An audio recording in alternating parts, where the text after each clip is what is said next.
नमस्कार, आप देख रहे हैं मिशन की आवाज। मैं भूपेंद्र सिंह सोनवाल। दोस्तों, भीमसेना प्रमुख नवाब सतपाल तंवर जी तिहाड़ जेल से आए। जी हाँ, तिहाड़ जेल से आने के बाद भीमसेना प्रमुख नवाब सतपाल तंवर जी ने बड़ा ऐलान कर दिया है। जी हाँ, 22 मई को जंतर मंतर पर महाआंदोलन करेंगे भीमसेना प्रमुख नवाब सतपाल तंवर जी। जी हाँ, बाबा साहब डॉक्टर भीमराव अंबेडकर की प्रतिमा को लेकर आंदोलन करेंगे नवाब सतपाल तंवर जी। सुना आप। हम तिहाड़ जेल जाकर के आए हैं। तिहाड़ जेल में हमें डाल दिया गया, हमारी आवाज को दबा दिया गया, हमारे संवैधानिक अधिकारों का हनन किया गया, कुचल दिया गया हमारे अधिकारों को, हमारे जो न्याय की, जो अभिव्यक्ति की आजादी है उसका हनन किया गया। दिल्ली पुलिस ने किया, दिल्ली सरकार की शह पर किया, केंद्र सरकार की शह पर किया। 8 तारीख की सुबह लगभग 4 बजे के आसपास पूरा अमला जमला जो होता है डीडीए के नेतृत्व में, डीडीए के एलजी दिल्ली के एलजी, डीडीए के अध्यक्ष जो दिल्ली के एलजी हैं, उनके नेतृत्व में पूरा अमला पहुंचता है। दिल्ली पुलिस की सुरक्षा में दिल्ली पुलिस की पूरी कंपनियां तैनात करके वहां बाबा साहब अंबेडकर जी की प्रतिमा को गिराया जाता है। जब बाबा साहब अंबेडकर जी की प्रतिमा वहां गिराई जा रही थी, तब मेरे पैतृक गांव खांडसा में दिल्ली पुलिस की 3-4 गाड़ियां पहुंचती हैं। उस समय मैं द्वारका में मौजूद होता हूं। घर से जब फोन आता है तब गुड़गांव के लिए रवाना होता हूं वापसी में, और सुबह सुबह हमारे घर पर पुलिस की 3-4 गाड़ियां पहुंच जाती है। जबरन घर में घुसते हैं, दीवार फांद करके छत के ऊपर से घर में हमारे दाखिल होते हैं। हमारे परिवार के साथ में बदसलूकी की जाती है। जो बातें मैं आपको बताऊंगा वो बहुत महत्वपूर्ण बातें हैं, तानाशाही की हद हो जाती है, लेकिन कहीं आवाज उठती दिखाई नहीं देती है। मीडिया खामोश है, गोदी मीडिया खामोश है। इस मीडिया से, प्रिंट मीडिया से, इलेक्ट्रॉनिक मीडिया से हमारी बहुत बड़ी शिकायतें हैं। कुछ यूट्यूब चैनलों ने हमारा साथ दिया है, उनका हम तहे दिल से धन्यवाद व्यक्त करते हैं, शुक्रिया अदा करते हैं। हमारे घर पुलिस पहुंचती है 8 तारीख की सुबह सुबह, और लोकल पुलिस को कोई सूचना नहीं दी जाती। साथ ही हमारे परिवार के साथ बदसलूकी की जाती है, मेरे पिताजी के साथ में बदसलूकी की जाती है, लाठी मारी जाती है। बुजुर्ग पिताजी हमारे जो हैं उनको लाठी मारी जाती है। मेरी माताजी के साथ में अभद्र व्यवहार किया जाता है। मेरे परिवार के साथ में बदसलूकी की जाती है। जबरन हमारे घर में घुस जाते हैं। जो मेरा सेपरेट पर्सनल रूम है मेरे घर में, उसमें घुस करके मेरी जो फोटो दीवार पर लगी हुई है, मेरी फोटो को दिल्ली पुलिस के कुछ कर्मचारी उतारते हैं और फर्श के ऊपर पटक के तोड़ देते हैं। फिर उनको बाबा साहब अंबेडकर जी की फोटो दिखाई देती है, बाबा साहब अंबेडकर जी की फोटो को भी उतारते हैं और फर्श पर पटक करके तोड़ दिया। तंवर, नवाब सतपाल तंवर हाथ लग गया तो सीधे एनकाउंटर में मार डालेंगे। इस तरह की धमकी, असंवैधानिक धमकी, तानाशाही धमकी ये हमारे परिवार को दी जाती है। और वहां दिल्ली में एक तरफ बाबा साहब अंबेडकर जी की प्रतिमा को गिरा दिया जाता है। हम लोग वहां पहुंचते हैं, जैसे ही हमें इसकी सूचना मिल चुकी है और हम इसका आह्वान भी करते हैं कि हम पहुंच रहे हैं, हम वहां पहुंचते हैं। बहुत ही शांति प्रिय तरीके से हम अपनी बात को रखते हैं। वहां डीसीपी मैडम से और कुछ आला अधिकारी हमारे से मिलने के लिए आते हैं। अंबेडकर चौपाल में देखिए, हम अंबेडकर चौपाल में अपनी चर्चा कर रहे होते हैं। अंबेडकर चौपाल में हम एक विचार गोष्ठी, एक सभा कर रहे होते हैं अपनी, जो कि शांति प्रिय होती है। और वहां पर डीसीपी मैडम आती हैं खुद, वहां पर पुलिस के और आला अधिकारी आते हैं और हमसे कहते हैं कि आप यहां से चले जाएं। हम कहते हैं हम अपने प्रीमिसेस में बैठे हुए हैं, हम अपनी अंबेडकर चौपाल में बैठे हुए हैं, हम पार्क की तरफ नहीं जा रहे, हम गलियों में नहीं जा रहे, हम सड़क पर नहीं उतर रहे। अभी हम लोग सिर्फ विचार कर रहे हैं आगे का हमारा क्या, हमारी रणनीति होगी, और वो भी हमारी संवैधानिक होगी, क्योंकि संविधान ने ही हमें अधिकार दिए हैं कि हम अपनी आवाज को लोकतांत्रिक तरीके से उठा सकते हैं। लोकतंत्र में सत्ता के सामने, सरकार के सामने, प्रशासन के सामने हम अपनी बात को भली भांति रख सकते हैं। हमने कोई वॉयलेंस नहीं किया, वहां कोई दंगा फसाद नहीं हुआ, वहां कोई लड़ाई झगड़ा नहीं हुआ, वहां कोई वॉयलेंस नहीं हुआ। हम लोग वहां पर अपने धरने पर बैठे होते हैं, विचार गोष्ठी कर रहे होते हैं। दिल्ली पुलिस का जो एसीपी होता है, south west I think, ACP एक छोटा सा चेतावनी भरा शब्द बोलता है कि आप यहां से चले जाएं, और सीधा गंदी गालियां देते हुए हमारे सभी भीम सैनिकों पर झपट पड़ते हैं। इधर से पूरी पुलिस फोर्स आती है और लाठी मारना शुरू कर देती है। कई सारे बुजुर्गों को लाठियां लगी छाती में। गोपी राम जी हमारे साथी, हमारे कार्यकर्ता हैं, बुजुर्ग हैं, मान्यवर साहब काशीराम जी के भी साथ काम कर चुके हैं, उनकी छाती में लाठी का बट मारा जाता है। उनकी छाती में लाठी का बट मारा जाता है और वो बेहोश हो जाते हैं। वहां पर पूरी रात भर वो थाने में करा रहे होते हैं, उनकी कोई देखभाल नहीं की जाती, उनको कोई इलाज नहीं उपलब्ध कराया जाता। सुबह सुबह उन्हें अस्पताल में सिर्फ दिखावे के लिए लेकर के जाया जाता है। ये हालात वहां पैदा कर दिए गए, वहां पर लाठी मारी गई। हमारी एक साथी है, यूट्यूब चैनल भी चलाती हैं, आई थिंक एडवोकेट भी है, नीलम नाम है, उनके पति के साथ मारपीट की जाती है। हमारे एक साथी हैं, पत्रकार हैं मुकेश, उनके साथ में भी मारपीट की जाती है। ऐसे कई सारे लोग हैं जिनको लाठी से बुरे तरीके से वहां पीटा जाता है और वहां पर सैकड़ों हमारे कार्यकर्ताओं को, नाहरपुर गांव के निवासियों को हिरासत में ले लिया जाता है, पकड़ लिया जाता है। इसके बाद में थाने में बसों में भर करके थाने में ले जाया जाता है। हमारे साथ बदसलूकी की जाती है, हमारे साथ में गलत व्यवहार किया जाता है। बोला जाता है कि तुम्हारी हिम्मत कैसी हुई या नाहरपुर में घुसने की। क्या नाहरपुर पाकिस्तान है? क्या रोहिणी पाकिस्तान है? इस बात का जवाब देगी केंद्र सरकार? इस बात का जवाब देगी दिल्ली पुलिस? क्या जवाब देंगे ये लोग? हम अभी हुंकार भर रहे हैं साथियों। बीच में बता देता हूं, 22 मई 2022 को जंतर मंतर पर महाआंदोलन होगा, तैयारी कर लीजिएगा। इसके बाद वहां पर जो खेल खेला जाता है, पूरे अंधेरे में रखा जाता है। हमें हमारे ऊपर क्या कार्रवाई की गई, क्या एफआईआर की गई, कोई सूचना नहीं दी जाती। हमारे परिवार तक को सूचना नहीं दी जाती, हमारे साथियों को सूचना नहीं दी जाती। बुजुर्ग महिलाएं वहां पर थाने में पटक दी जाती है, ऐसे हॉल के अंदर बुजुर्ग महिलाएं वहां पे उठा के पटक दी जाती है। कोई खाने को नहीं, पीने को नहीं, कुछ नहीं।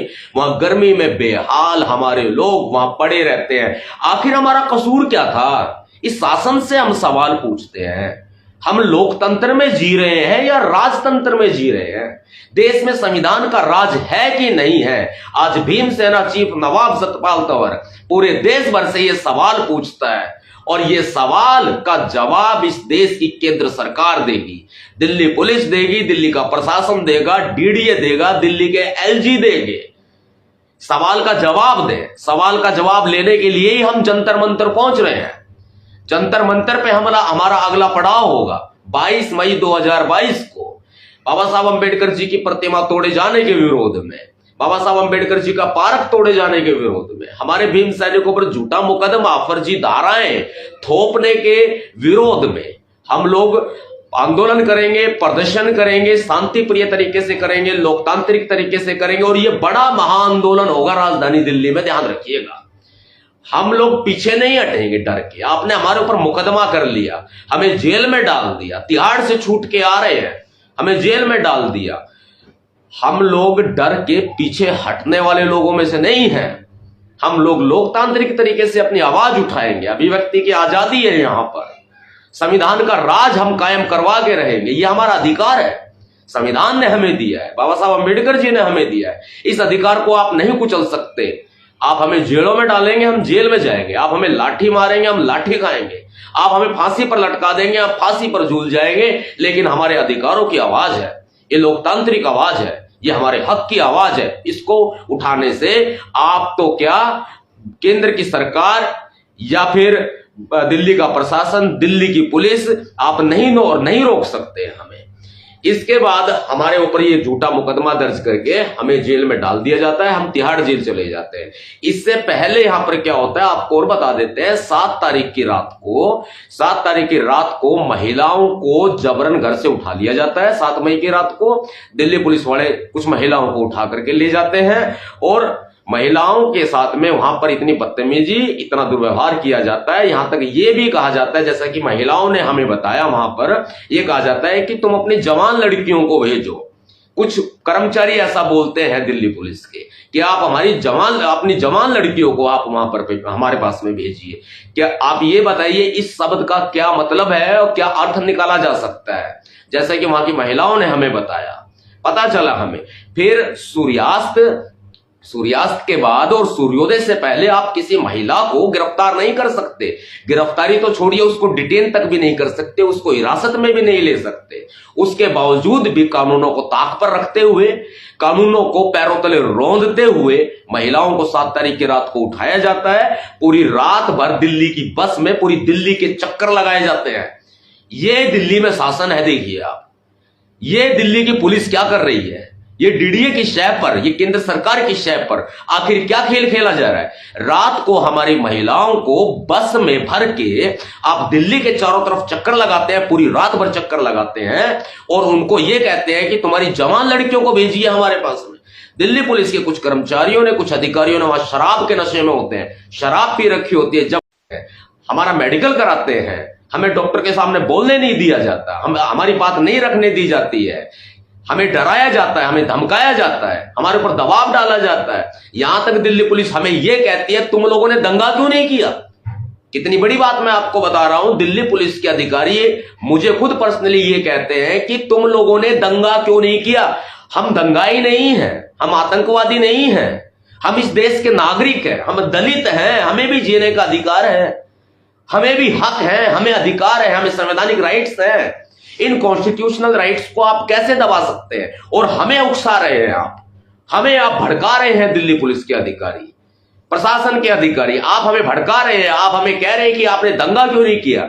जज साहब के सामने हम इन सभी बातों को रखेंगे।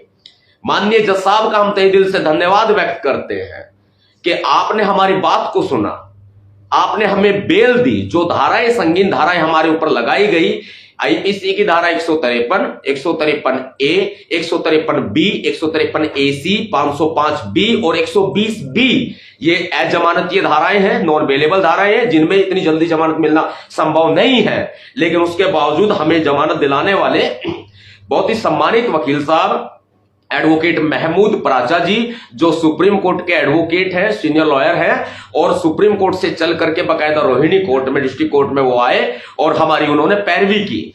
एडवोकेट महमूद प्राचा जी, एडवोकेट ओपी भारती जी हाई कोर्ट के एडवोकेट है, इलाहाबाद हाई कोर्ट के, दिल्ली में भी प्रैक्टिस कर रहे हैं। एडवोकेट प्रदीप कादियान जी बहुत ही सम्मानित वकील साहब हैं। Advocate R K. Gautam ji, advocate Diwan Singh ji, advocate Roshan ji, advocate Suraj ji, advocate Pawan ji, advocate Gaurav ji और उनकी पूरी associates team, advocate Yogesh Kumar ji, उनकी पूरी एसोसिएट्स टीम, एडवोकेट टीम और सभी एडवोकेट्स के मैं नाम नहीं ले पाऊंगा, माफी चाहूंगा, क्योंकि लगभग 35 से 40 की संख्या में पूरा कोर्ट रूम भरा हुआ था। 35 से 40 एडवोकेट हमारी पैरवी कर रहे थे और हमें उन्होंने बेल दिलाई, हमें जमानत दिलाने का काम किया। हम तहे दिल से पूरे भीमसेना परिवार की तरफ से आपका बहुत ही धन्यवाद व्यक्त करते हैं। एफआईआर की कॉपी दीजिएगा मैम एक बार जरा। बहुत साधुवाद व्यक्त करते हैं। एफआईआर की कॉपी दीजिएगा मैम, दूर से दे दीजिएगा।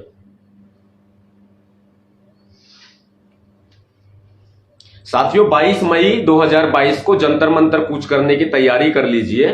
और जो हमारे साथ साथी जेल गए, मैं आपको बताना चाहूंगा, सैकड़ों की संख्या में हमारे कार्यकर्ताओं को, महिलाओं को, बुजुर्ग महिलाओं को, नारपुर गांव के निवासियों को गिरफ्तार किया गया था, जो कि बुजुर्ग थे, जो कि महिलाएं थी और जो किसी न किसी बीमारी से ग्रस्त थे, परेशान थे। उनको हमने अपनी जिम्मेदारी पर कि आप इनको रिहा कीजिए, हमने पुलिस से बोला कि आप इनको रिहा कीजिए। हम लोग अपनी जिम्मेदारी लेते हैं और खुद मैंने पुलिस को बोला कि अगर आप कुछ गलत मानते हैं, कहते हैं कि आपने गलत किया है, तो इस सारे प्रकरण की जिम्मेदारी मैं अपने सिर पर लेता हूं, सबको रिहा कर दीजिए, मुझे अकेले को जेल में भेज दीजिए। तब उन्होंने जाकर के काफी सारे साथियों को रिहा किया, जो कि बुजुर्ग थे और महिलाएं थी, बुजुर्ग महिलाएं थी, और कुछ ऐसे लोग थे जो कि शरीर से फिट नहीं थे, स्वस्थ नहीं थे, उनको वहां पर हटाया और 18 लोगों को उन्होंने अपनी हिरासत में रखा। वो 18 हमारे भीम सैनिक कौन कौन थे मैं आपको बता देता हूं। 18 जो भीम सैनिक जेल गए हमारे साथ, इसमें मैं खुद हूं, भीमसेना चीफ नवाब सतपाल तंवर, हमारे साथी हैं मनीत सिंह उर्फ गोलू जाटव, बुलंदशहर के भीमसेना जिला अध्यक्ष हैं। इसके अलावा है संदीप, नाहरपुर गांव से भीम सैनिक है हमारे साथ में है। बॉबी कुमार बलजीत नगर से भीम सैनिक है, हमारे भीमसेना के पदाधिकारी साथी हैं। अखिलेश कुमार है, नाहरपुर गांव से हैं अखिलेश जी, हमारे भीमसेना के साथी हैं, भीम सैनिक है। अर्जुन कुमार है, भीमसेना के साथी, भीम सैनिक है, केशवपुरम दिल्ली के निवासी हैं। अनिल तंवर भीमसेना के राष्ट्रीय प्रभारी, बहुत सम्मानित साथी हैं हमारे, मेरे छोटे भाई हैं। और साथ ही नवल किशोर जो है वो बलजीत नगर के हमारे भीम सैनिक साथी हैं। पटेल नगर के निवासी हैं। साथ ही दयावती हमारी बुजुर्ग महिला है, नाहरपुर गांव की निवासी हैं और 80 साल प्लस इनकी उम्र है।